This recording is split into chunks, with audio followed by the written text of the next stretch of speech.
Okay. Uh, so today we are coming towards the back end of the retreat, right? So what we'll be doing today is tying up a lot of the things that we've covered over the last few days. So we started with 6 hours or harmonious practice. We understood mindfulness. How can you really think of mindfulness as a skill and go to a very specific definition, not just awareness of the contents of consciousness or non-judgmentally. What we are trying to understand is how does attention move from one thing to another, and why is this important? Because the movement of attention is the thread that creates our experience of life. Our continuous experience of life is dictated by where our attention is, how it is engaged there, how it moves to the next thing, and the next thing, and the next thing. Right. So we started with that. We also covered other areas like the jhanas, the collected states. What happens when the mind learns that at a moment we have an intention to do something and not go chasing after something else. Right? So we talked about that.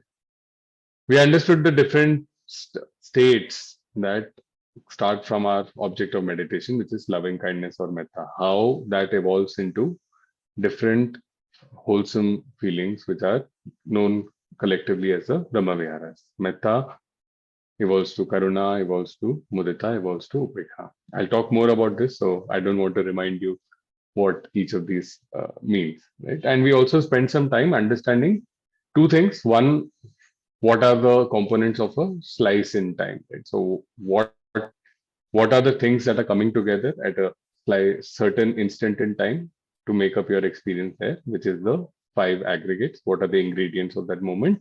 And we also looked at how your experience got to that point in time, how different stimuli, different events in your life, how your mind wraps around them, creates meaning into them, and reverts to certain habits to respond to that situation, right? And brings you to a certain moment, which was the teaching of dependent origination, right?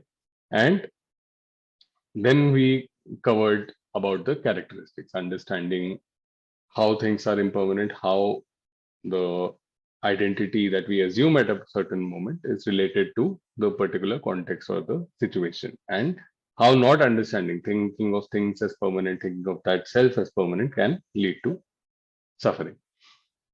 So today we're going to talk about the Eightfold Path, which contains all these aspects, and that was the prescription given by the Buddha. So I'll remind you of the Four Noble Truths, and I'll narrate a interesting story about how the Buddha decided to give a prescription in the first place. Okay.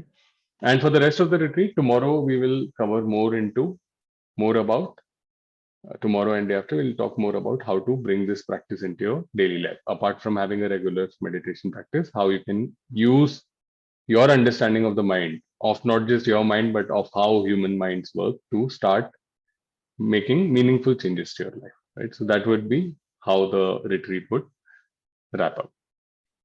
So let's start today with let's move to the topic of the Eightfold Path. Uh, Before that, I just wanted to narrate a interesting story. So after the Buddha's awakening, when he understood in great detail about human experience, about how the world works, how we understand things, how we feel things, how we respond to things. So once he did that, so again, this is from the scriptures. I won't go into exactly what It's a nice story. It's a very interesting story, and the message of the story is more important, right? So he decided this is absolutely counterintuitive. This is not the way I've lived all my life, and this is too much for anybody to understand what he had experienced, right? And he said, "It's okay, great. I have figured this out. Now let me go and enjoy the rest of my life." And the myth goes that one of the devas from the Brahma realm, one Brahma basically came to the Buddha and said, there are a lot of people who could use what you have uh, found out and make a change to their life. And Buddha said, let me think about it. So he thought about it a little bit, and finally he he came up with a formulation which he felt was repeatable. So one of the outstanding things about the Buddha was not only did he achieve a certain state for himself, he gave something, a technique, a prescription that others could use to get to that same point. And for us in this group right now, we are fortunate that a teacher, Bhante Vimalaram Sri, some 2500 years after the Buddha, managed to find again, oh, as the passage of time diluted some of the teachings or took them in a certain direction, took a certain form of it. He managed to piece together a lot of the original teaching and questioned why does it not work quickly and meaningfully for people as the Buddha might have taught it, and put together the practice that we're doing right now that can help us to see what the Buddha had taught and potentially also reach certain states that help us to experience a very discrete transformation to our life, where our life will change quite dramatically and for the better. Right. So I'll talk about that as well. So events of transformation that can happen in this journey. So we'll get to that as well. So the Buddha, after reflecting on the request made by the Brahma, and he decided that okay, I will teach, and he presented his teachings as initially as the four noble truths. So we've covered this. I'll just remind everyone what are the four noble truths: the truth of suffering, dukkha; the second noble truth, the origin of suffering, dukkha samudaya, which is craving or tanha or trishna; the third noble truth, because of this dependent relation, because the Buddha used a root cause analysis kind of method, said that if the root cause is eliminated, then the condition that is coming out of it, which is suffering, that can also be eliminated. He basically figured that suffering is not being generated in a vacuum. It is dependent on certain conditions, and that is essentially how we get attached to a certain thought. If there is a thought of anger, if there is a thought of aversion, if there is a thought of fear, if there is a thought of doubt, if there is a thought of restlessness, of laziness, right? How we can, instead of understanding that it is just a thought, we can become that thought and experience dissatisfaction in that. So he understood that it's a root cause, which is the craving, which is becoming that thought, which is getting personally attached with that thought. And he figured that with the cessation of that craving comes a cessation of dissatisfaction or suffering. And finally, he gave the prescription, which he called the Aryashtang mark or Noble Eightfold Path. 8 elements to it. So we'll discuss what those 8 elements are, and you'll start seeing how it relates to the things that we've been discussing so far. So let me share my screen.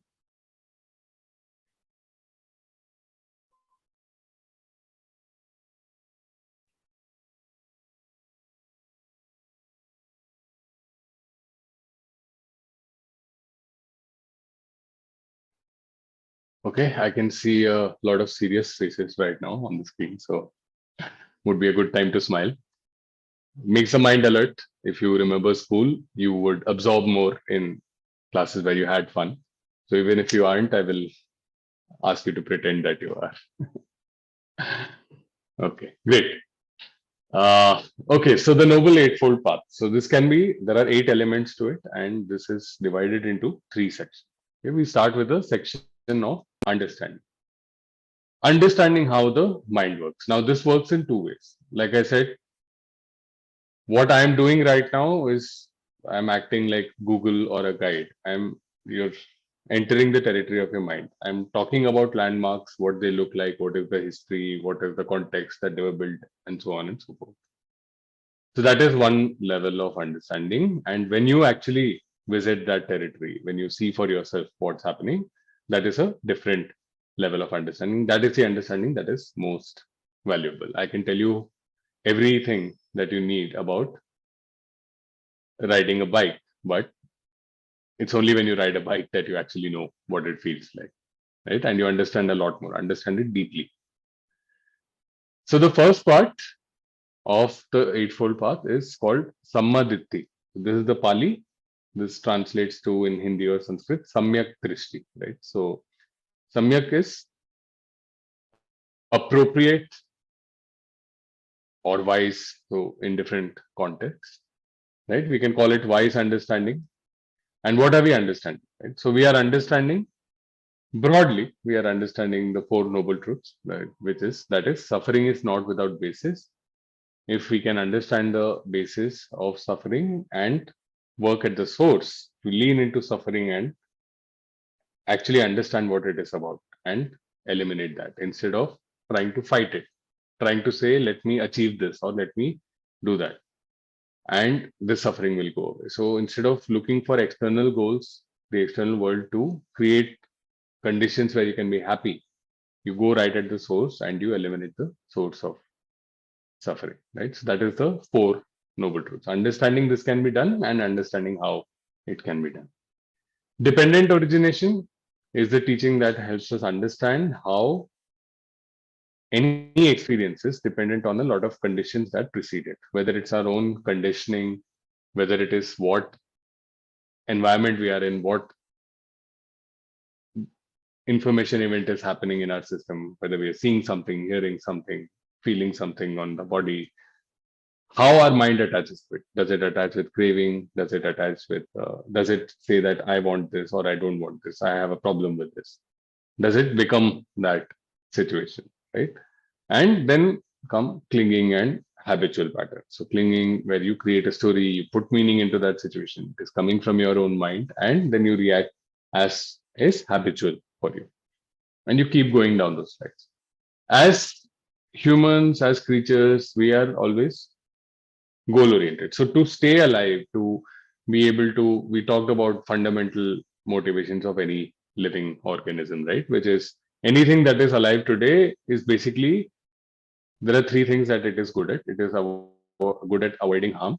It is good at conserving energy, and it is good at reproducing. So that is how, if we are alive today, if we have passed the filter of evolution, that those are the things we are automatically good at. And to achieve these basic survival goals, you need to have a certain goal orientation. I need to look for food. I need to look for a mate. I need to run away from danger. So there is this goal orientation.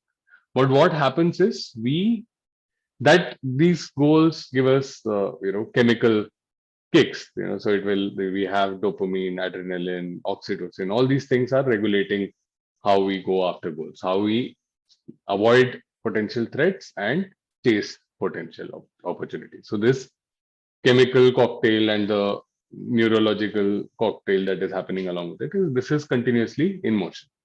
But what starts happening is we start associating happiness with the achievement of certain goals, with the world cooperating with us in the certain moment. And we think of happiness as byproduct of goals. And when we start doing that, and especially as creatures, we have the ability to make very long-term goals. Things are impermanent, things are dependent on condition, things can keep changing all the time. And there is a continuous thwarting of what we want the world to be. Even if it gets to that situation because of impermanence, because conditions are always in flux, it will move away.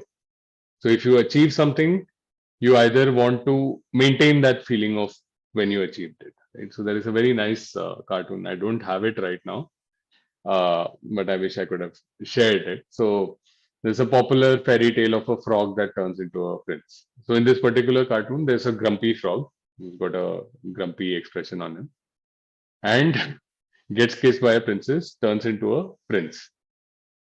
For a moment, he's delighted, and after that moment, he goes back to the same grumpy expression as a human as he had as a frog.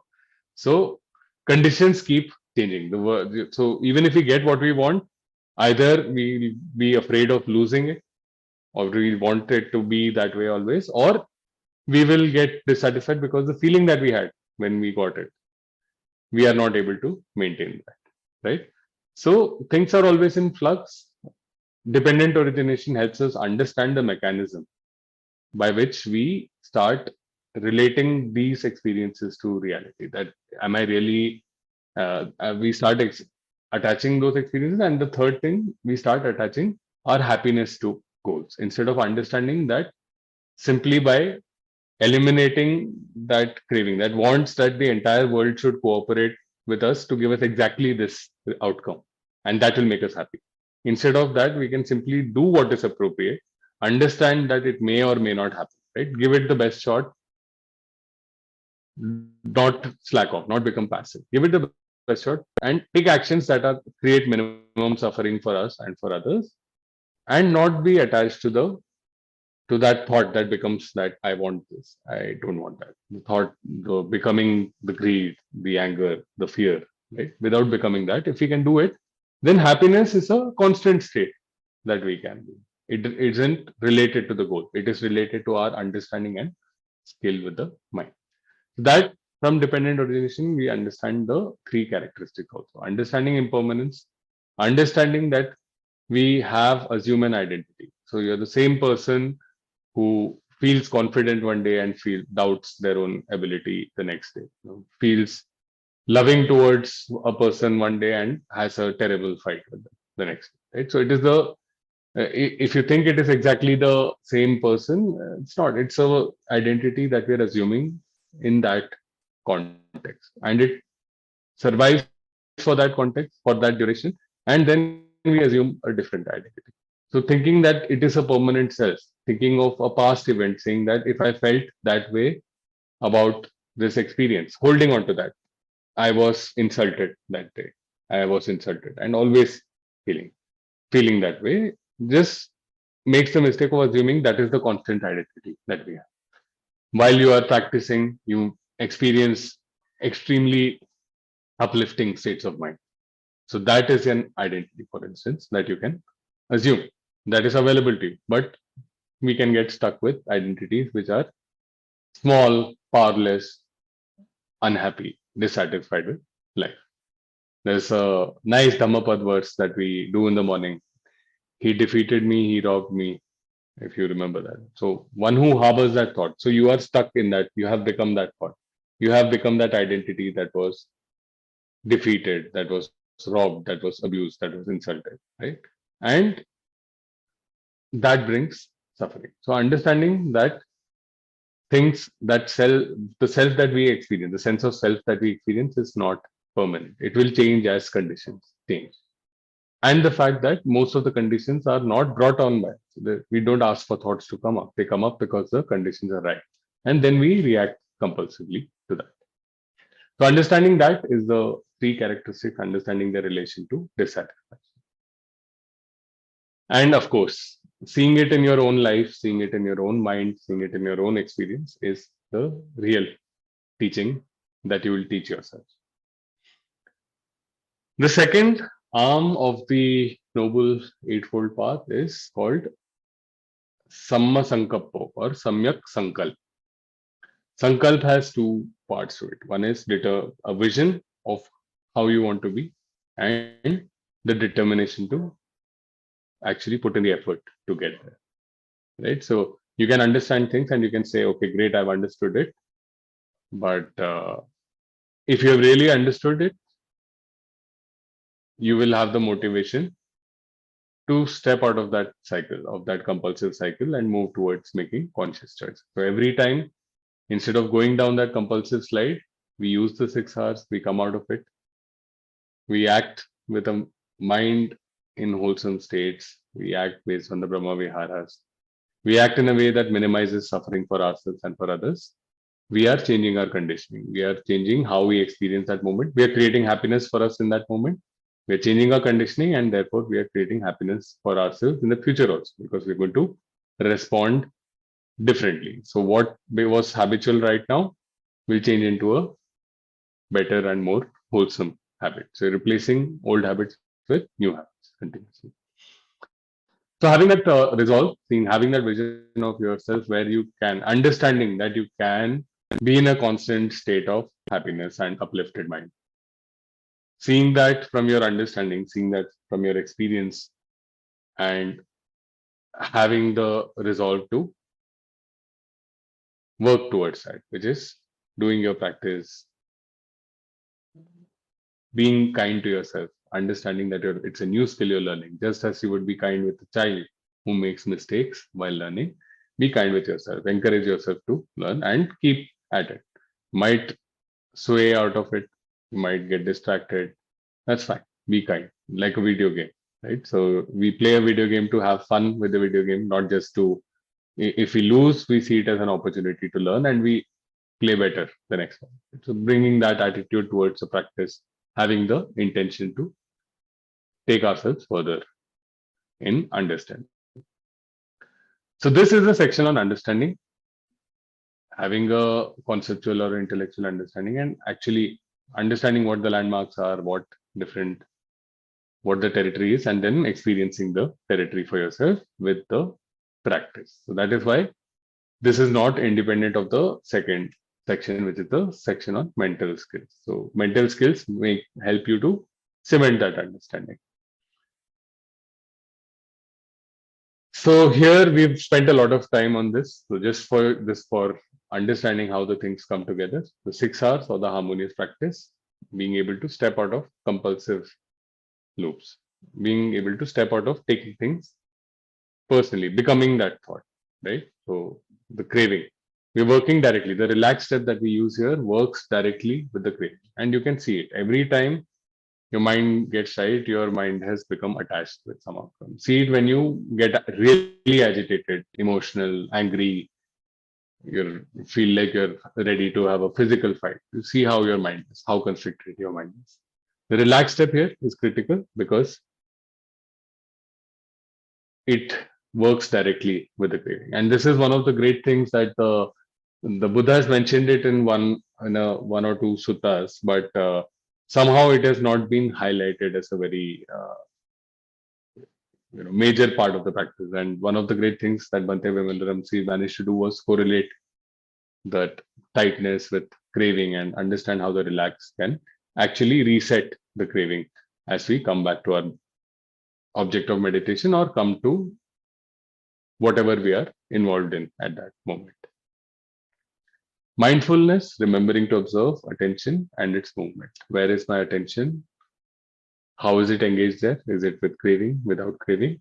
What is vying for my attention? And how does my attention actually move to that? How does this, how when I'm in this universe where, for example, right now we are engaged in this talk, right? And suddenly something happens, something falls here, something goes there. You get a call from work or from a family member and you assume a totally different reality. You're thinking about what is relevant there, what needed to be done, what could be the problem, is it an appropriate time for them to be calling, if not, if something is wrong. So you enter a completely different reality. So mindfulness also helps us to understand this process, how we went from one reality to another. This helps us to understand dependent origination in our own experience. Finally, collectedness, the ability to get the skill of getting our mind to be with an object of meditation without any force, without forcing. So what happens is if we don't use the relaxed step and we meditate, for example, a lot of meditations, most meditations don't talk about the relaxed step. What happens is your mind goes away, and when you come back, you don't diffuse the craving. You're teaching your mind that I want this, but I want this more, right? So you are building the craving. And as you keep building the craving, if you are in the middle of it, it's difficult to understand it, right? So if you're in the middle of a situation, it becomes very difficult to understand the situation. So the relaxed step becomes very important. And as your mind gets collected, it is not fighting for attention with the other distraction. It is simply the mind learning that, okay, every time we go away, we don't fight with what's coming up, but we gently come back. So maybe let's just stay here. So you're training your mind to stay without fighting at a certain place. That is the section on mental skills. And finally, the section on behavior, right? So this is your actions in life. This section has traditionally in the scriptures very defined in a very limited way, possibly because for the most time the Buddha was actually teaching a community of monks. We live a very different lives from those monks, and there are a lot of challenges that may not be immediately uh, obvious from this understanding. So this is something we'll start unpacking through the rest of the retreat also. How to actually use these understandings. So be good is not the strategy. Right? So be happy is not the strategy. How do we actually train our mind to adopt different responses or instead of a compulsive response to a conscious response to situation. Harmonious communication, samavata. But these elements are very important. So how these elements have been elaborated, we have to, adapt it to a modern contemporary context. But the segments are very important. So harmonious communication or sammavacha, samyak vachan. This is part of the precepts that we take. I undertake the precept to abstain from harsh speech, gossip, lies, and slang. Why? Because every time we feel that we have no option but to indulge in harsh speech, but to indulge in gossip, but to indulge in lies, but to indulge in slander. That is already a symptom that our mind is caught in craving. You have become a situation and you have become that you have assumed a tiny, powerless identity which only has one or two unwholesome ways to get out of that situation. So you have already done that. Craving has taken over your mind. So anytime we are going to, for example, telling a lie, right? The reason we tell a lie is because our mind reasons that we are trapped in the situation and there's absolutely nothing I can do and I'm too afraid to tell the truth, right? So craving underlies that. Or I'm telling the lie to gain something. Greed. It can be greed, it can be aversion, it can be fear. Harsh speech, taking it personally, saying that letting anger take over your mind and dictate what you're saying. So every time we break a precept, we have allowed craving to take over our mind, and we have trained our mind that this is how we behave, right? So our mind is constantly learning. Okay, so our mind is like it doesn't have a mind of its own. It just looks at what everyone else is doing and says, "Let me do this now." So it looks at all the actions we have done and say, "Okay, this is what we do." I'm not going to think originally right now. It's very expensive to think originally. So let me just do what we have always been doing. So we reinforce our mind to take things personally, take things, allow craving to take over our mind when we break the precepts. But this communication is not just the spoken word, it is also how we think about others, how we think about ourselves, what self image we have.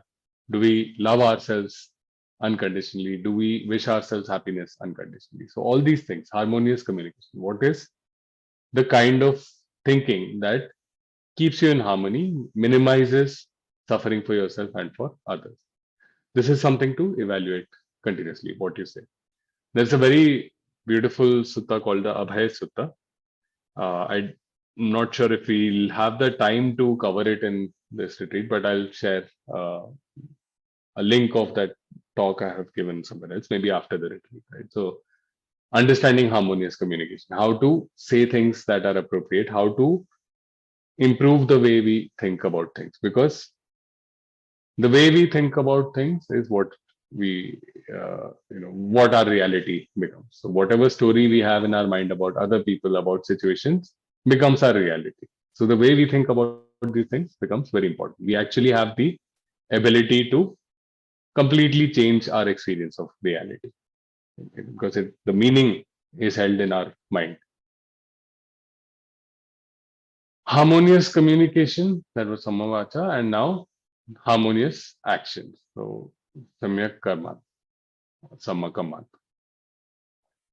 Again, acting with a base of the Brahmaviharas. Again, related to the precepts that we take, not taking what is not given freely to us, not harming another living being. As we develop the Brahmaviharas, as we develop compassion, we understand that other people are also acting out their compulsions as we have been. Most people till now we've not had this understanding. We do have some self-awareness. Maybe we stop ourselves. We have some self-control. We stop us, but there are many instances where we let compulsiveness take over. And the same thing happens with other people, right? So understanding that and having our actions dictated by that, having compassion for all beings when we act. And a lot of you are working with compassion and loving kindness for all living beings. And this helps us to act in a way that is harmonious, that doesn't create bad consequences, unwholesome consequences, and suffering for us in the future. This is another area, again, that we'll unpack, how to think about action. And finally, Samma Ajivo or Samyak Ajivika, harmonious lifestyle. Here, the description or prescription in the suttas is very rudimentary. It says like don't engage in slave trade and intoxicants and other things. But this is two things. So harmonious lifestyle is about a lot about modifying your habits, right, and modifying your environment. So are there things in the environment that are more likely to cause myself to be compulsive, right? So if I see that I'm completely powerless when it comes to eating sweets, and I somehow always find my fridge or pantry stocked up with sweets, so then we are kind of setting up a trap for ourselves to fail, right? So how can you modify habits and environment if you're in a job that requires you to lie to customers, for example, right? So you're set up in a way that every time you lie, you're also creating you're hurting your mind, because your mind now has to maintain two parallel versions of reality, something that you have told, that you know for yourself, something that you have told one person, something that you have told another person, right? So it's not just about reinforcing craving, it is also about the pain it causes. Some of you have been working with forgiveness. So for example, harsh speech causes those, stays with us. The acts of harsh speech, acts of unkindness stay with us in our mind. They tie us to that unwholesome and unflattering image of ourselves, right? And of other people as well. So harmonious lifestyle is about modifying your habits and environment. This is again something. So this entire section on behavior is something we'll cover in the rest of the retreat, about how we can use this understanding to actually start making changes in our life and not just go away saying that I had a great experience and I had like very, very nice meditations and yeah, I hope I can do a retreat again. Yes, I would love for people to do everybody to do more retreats, but because it is useful to go deep in your practice again and again. But the impact, just like we say, right, your understanding should not be restricted to your sitting only. Similarly, your improvement in life, and everybody has told me how there have been drastic improvement in their experience of life over the last few days. How can you make that more effective? How can you bring that understanding, bring that mindset into more situations in life? So that's something we'll unpack more. But yeah, that is the last part of the Eightfold Path. So three sections: understanding how the mind works, building the mental skills to understand that for yourself in a way that can never be achieved by intellectual understanding, and finally making changes to behavior. And behavior is also behavior is an outcome of understanding and outcome of mental skills, and it is also base for mental skills. It is a base for understanding. So if you break your precepts, you will find that reflected in your practice. Your mind will be more restless, it will be having more distractions, it will be less confident, it will have more doubt in it. If you keep your precepts, your practice becomes better, right? And that helps you understand. So behavior reinforces mental skills and therefore affects understanding, and understanding changes how you behave. One, because your conditioning is changing, and secondly, because now with the understanding, you can actually develop strategies to improve your life. So that is the Noble Eightfold Path. I'll take a pause for a minute uh, if there are any questions, and then I'll just quickly take a few minutes to talk about what happens, what can happen for you, what major transformation events can happen for you if you follow this path, right? So I'll just take a pause for a minute. Any questions that anyone?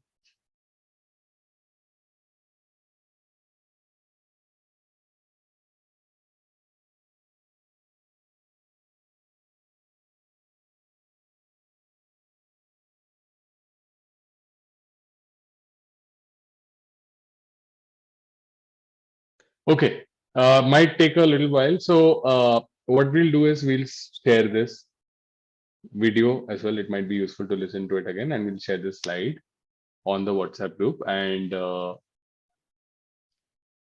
tomorrow or day after, you can come up with questions. So about dependent origination, about uh, the Noble Eightfold Path, you can either send me the questions or you can come prepared with some questions. I'm sure you will have questions, right? So uh, I'm sure at some part of your mind says it can't be that simple, but still, all of you have made so much progress in your practice, so it can be Fairly simple. Okay, great. So let me just go to the next part, right? So I'll just say this very quickly because a lot of you are going deep in your practice, and you've also seen some parts of your life you see this happening. So these are some factors. These are called the awakening factors. So in your practice, what happens is when you start balancing these factors, your mind goes very deep. It starts understanding things very deeply. So when restlessness arises, mindfulness is the center. It understands whether your attention is stable, it understands whether your attention is scattering, it understands whether your attention is collected or it is getting concentrated on something, getting very tightly gripped. So mindfulness is at the center, understanding what is the state of the mind. When restlessness arises, we have three simple strategies: equanimity. Don't judge yourself. Don't judge the thought for coming up. Don't get annoyed by something coming up. Understand that it is just the nature of mind. It's the nature of the current conditions that these things will come up. Tranquility is related to the relaxed. So relax any tension and tightness. So when your mind gets restless, there will be a base tightness that is developing in your mind. Just relax it. Okay. And collectedness is simply remembering to stay with the object. Sometimes we forget. It becomes so easy to stay with the object of meditation. Sometimes we forget we need to do that. And if we are getting restless, we just remind ourselves, okay, this is what we are here to do, to stay with our object of meditation. On the other hand, if our mind starts getting dull, right? If it starts getting uh, unobservant, then we have three other tools to get the back to the balance, right? Joy, smile, laugh at how silly your mind is, right? Send the good feeling that whatever your object of meditation at that time can use energy, take more interest in your practice and object, right? Bring in that resolve or determination to understand more about this practice. And finally, curiosity. Ask yourself what happened, right? So what we are trying to see is how attention moved from one thing to the other. We caught our attention at some point in the distraction, some point in the story. So have an interest in trying to catch it a little early. Because when we catch it a little early, we know a little bit more about what is happening in the mind. And our mind starts to put the pieces together like a jigsaw puzzle, exactly how my mental mechanisms are working. Again, this will be something that we'll share over the WhatsApp group, and you can let me know any questions that you have. So these are factors that you can play around with when you're restless in life as well. So, for example, or lazy, right? So if you're feeling lazy, like I don't feel like doing it, I know it needs to be done, but I don't feel like doing it. So use these factors, right? You smile, just laugh at how your mind is being silly and just getting caught up in slot and dogger, right? Take interest in whatever you need to, what needs to be done. Try to understand how is it that your mind actually got caught in that laziness, because that laziness didn't come, isn't how I am, right? So how I am happened because your attention got engaged with that laziness and you became that lazy, right? Take interest in learning how that happened. Bring your mind to a wholesome state, see if it goes back there and catch it in the process, right? And the same thing, if you're feeling restless, just identify that tension, restless, agitated, emotional, right? And identify that tension, relax it. Understand that nothing is good or bad. It is simply is because the conditions were right for it to come up. So feeling it is good, feeling it is bad. It may be wholesome, it may be unwholesome, it may be helpful, it may be unhelpful. But if you look at it from the good or evil kind of axis, then you will start taking it personally, right? So whatever happened, happened, and now let's do whatever is appropriate to take care of. Equanimity, right? Relaxing the tension and tightness in your mind and collectedness. So if you're doing something and you're getting restlessness, thinking about the next thing, lot of us have this tendency to keep going back to our phones, right? Because we expect something might be happening.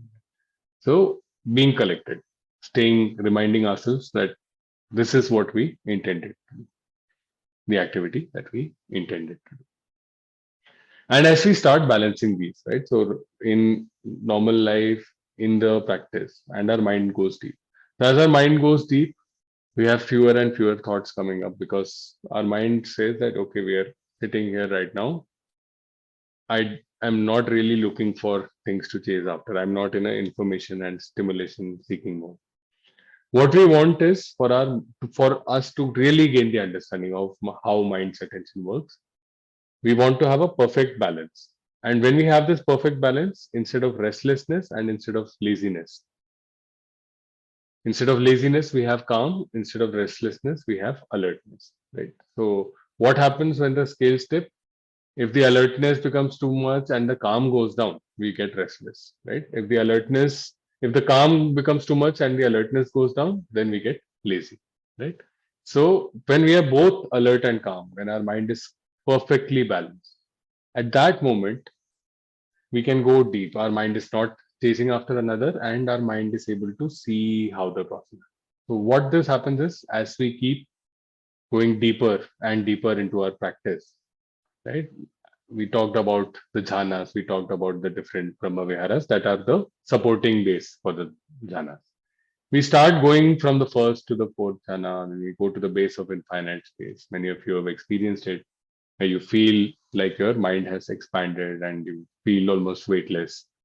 You go to the base of infinite consciousness with joy, right? You feel that extreme joy coming up, and you go to the base of nothingness. These are all collected states, deeper and deeper and deeper collected states, and your mind goes to equanimity, right? A very collected and stable kind of uh, feeling that you have. And what happens is, even this dries out. So in the seventh jhana, even the equanimity dries out, and then you're left just with the field of awareness. You're just left with your mind, and you start seeing the very beginning of thoughts. You start seeing one thought come up, and you calm it down. You see another thought come up, you calm it down. As this keeps happening, what may happen is you may go deeper into the next jhana, and what may happen is you may fall into a little gap between two consecutive mental processes. No mental process is actually happening at that time, no mental experience. So obviously the processes that govern your involuntary parts, right, your heart and everything, so they may be going on, but nothing that affects your conscious mind, no processes are happening. You can fall into that gap, and when you come back, if your mind is calm and alert, if it has that balance, the very next mental process that takes off, you see it in isolation. There are no other mental processes happening, just one mental process happening, and your mind is extremely calm. There is no noise, and it's extremely alert. So it sees all those happening, and you see experience dependent origination for yourself. And this is called a cessation or awakening event. This is a point where you can have a fundamental transformation when you have seen it for yourself, when you have learned to ride and balance that bike, when you have seen a magic trick and it no longer confuses you, it no longer confounds you. So when your mind is calm and alert, you can see those links of like the next mental activity happening, and you cannot unsee that, you cannot unforget that. And that experience can be, it's often described as giving up an ocean of suffering, because you realize in an instant how much any dissatisfaction is actually in your hands to control and to let go. There are many levels to this. So this is even after your first cessation event, there are, you can go deeper and deeper and deeper. But this is the first kind of transformational event. There are more transformational events that can happen. But this basically helps you understand your mind in a way that no amount of logic, no amount of thinking about it, no amount of feeling it can do it. It is actually seeing how your mind works in the finest detail. So the first time this happens, you may not understand what happened, and you may not register. But what you will feel is, you'll feel a tremendous sense of relief and upliftment, and The world will seem like it could not get more cooperative, no matter what actually happens. Maybe the same thing that happened the day before, right? You have that kind of clarity, and you start understanding how this process works. And as you understand, you continue. So that doesn't mean that this state remains continuously, but you have understood. You have understood what's behind the magic, and then you can start changing your life even more. And to get there, basically, you need to keep nurturing your mind. You need to keep nurturing your mind. You need to make sure the conditions are right for a situation like this to happen. Work on your calmness, work on your alertness, work with restlessness, thought, work with craving, understanding that it is not necessary. Going into those compulsive slides, those compulsive tendencies is not the only option that we have. In every moment, we have the option of going to an alternative route, right? Taking a conscious decision with an uplifted mind that creates the least suffering for ourselves and for others. So that is the mechanism by which it works. Like the rest of this teaching, that experience can only be taught by yourself to yourself. You can only have that experience for yourself. So that's how the Eightfold Path, by following the Eightfold Path, you change your conditioning, you build the mental skills, you build the understanding to that help you, right? So even if you don't have this experience, you will continuously see a refinement in your mind. And it may happen if you allow the right conditions to come about, you may have this kind of a experience, and it can happen very rapidly. It doesn't take multiple lifetimes, it doesn't necessarily need to take multiple years. In fact, the Buddha says, like, it can happen in a day. And he starts with years and he says, let alone a number of years can happen in number of months, let alone a number of months, it can happen in a number of weeks, right? And let alone a number of weeks, it can happen in a day, right? So it's just about creating the right conditions for your mind to experience a situation like that. Rajiv, Okay, I so have a question. yes, And if you are comfortable answering that, which stage of awakening are you at? I'm not comfortable answering that because it Okay. is not helpful to anyone other than me. So Okay. eventually, what matters to you is what you can do with your own mind. Understand. Okay. Fair enough. Yeah, yeah.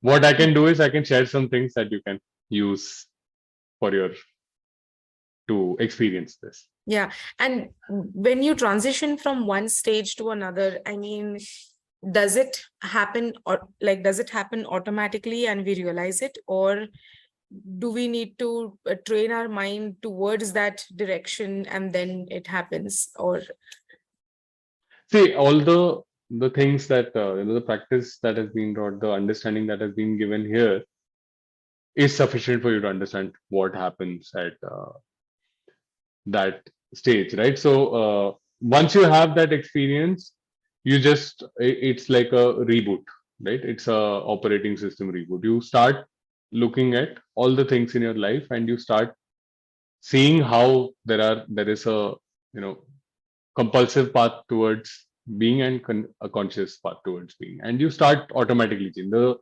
basically what happens is the resolve, right? The sankalp that gets extremely well established, right?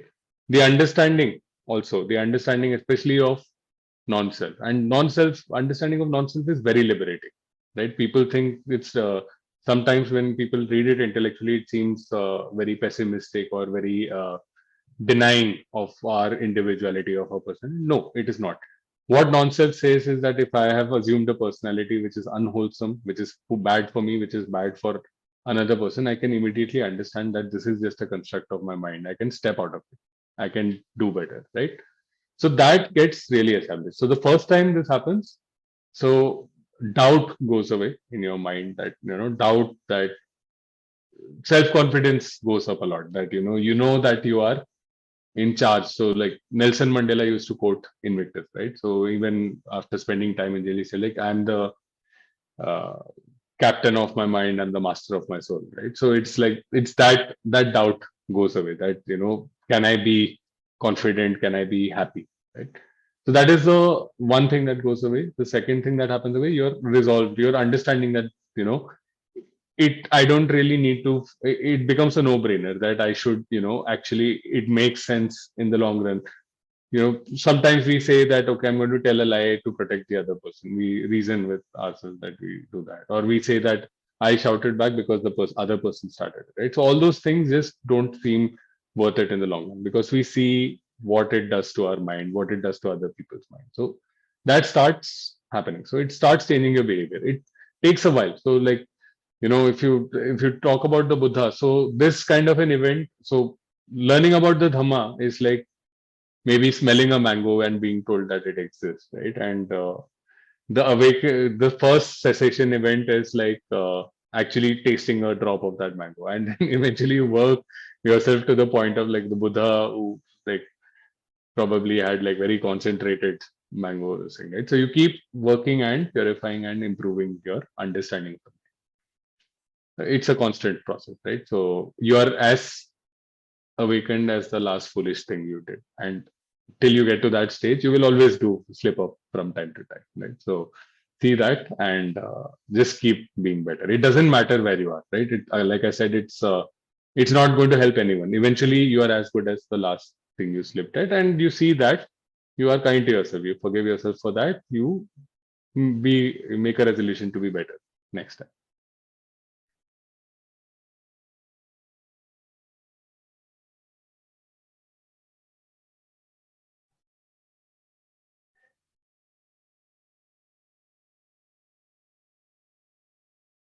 Any other thoughts or questions?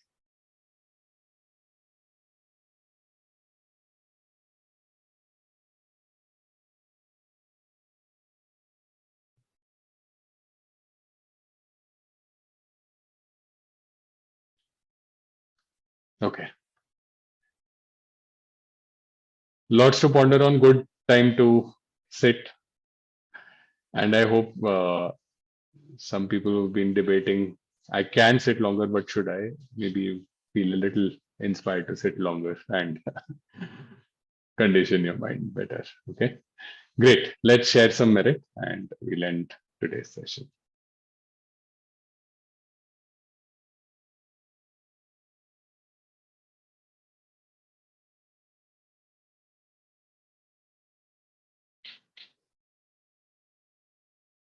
May suffering once be suffering free, and the fear struck fearless be.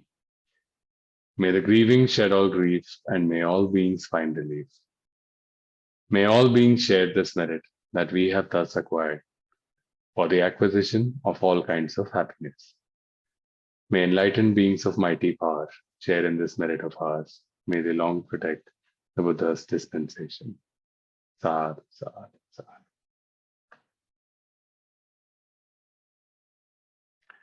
See you all tomorrow.